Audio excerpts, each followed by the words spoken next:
ధరణి పోర్టల్పై తెలంగాణ అసెంబ్లీలో అధికార ప్రతిపక్షాల మధ్య మాటల యుద్ధం నెలకొంది. ధరణి పోర్టల్ను భూమాతగా మార్చాలని కాంగ్రెస్ సర్కార్ ప్రయత్నిస్తుందని, గతంలో సభ్యులందరి అభిప్రాయంతోనే ధరణి పేరు పెట్టామన్నారు బీఆర్ఎస్ ఎమ్మెల్యే పల్లా రాజేశ్వరరెడ్డి. అయితే పల్లా మాటలకు మంత్రి పొంగులెట్టి కౌంటర్ ఇచ్చారు. బీఆర్ఎస్ ఓడిపోవడానికి ధరణి పోర్టల్ కారణమని తెలుసుకోవాలని సూచించారు. ధరణిని భూమాతగా మారిస్తే తప్పేంటని పొంగులెట్టి ప్రశ్నించారు. ఒక చిన్న ఇవాళ ధరణి అనేదేదో పేరు బాలేదని చెప్పేసి భూమాత అని పేరు పెట్టుకుందాం అనుకుంటున్నారు. ఆ ధరణి పేరు పెట్టుకోవడానికి కూడా అక్కడున్న 50 మందిని అడిగి మళ్ళీ రెండోసారి రివ్యూ వచ్చినప్పుడు కూడా భూమాత పెడదామా, భూ తల్లి పెడదామా, భూదేవి పెడదామా, ధరణి పెడదామా అని చెప్పి ఒక 10-15 పేర్లు ఫ్లోట్ అయితే అనేక మంది ఒక అభిప్రాయంతో తీసుకున్నారు. అది 4 గోడల్లో ఉండి నిర్ణయం తీసుకోలేదు అధ్యక్ష. ధరణి అంటే భూమాతనే.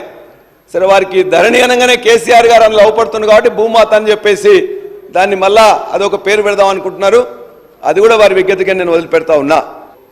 ఉన్నదాన్ని మార్చడానికి ఏదో భూమాత చేయటం కోసం మేము చేశామన్నది కాదు.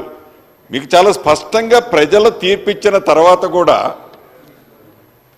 మొన్న అసెంబ్లీ ఎన్నికల్లో ప్రజలు తీర్పిచ్చిన తర్వాత మీకు ప్రధానమైంది ఈ ధరణి పోర్టల్తో మీకు వచ్చిన ప్రమాదం అని ఇప్పటికీ కూడా మీరు గ్రహించకపోవడం చాలా బాధాకరం అధ్యక్ష.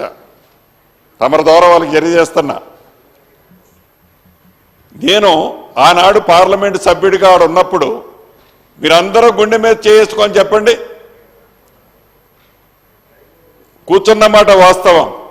ఒక 6 గంటలు 10 గంటలు 12 గంటలు మనం ఒక మీటింగ్లో ఆనాటి ముఖ్యమంత్రి గారు, మాజీ ముఖ్యమంత్రి గారి దగ్గర కూర్చుంటే 12 గంటలు కూర్చుంటే 11 గంటల 30 నిమిషాలు వారు మాట్లాడతారా, మనం మాట్లాడేవాళ్ళమా? చెప్పండి మీరు.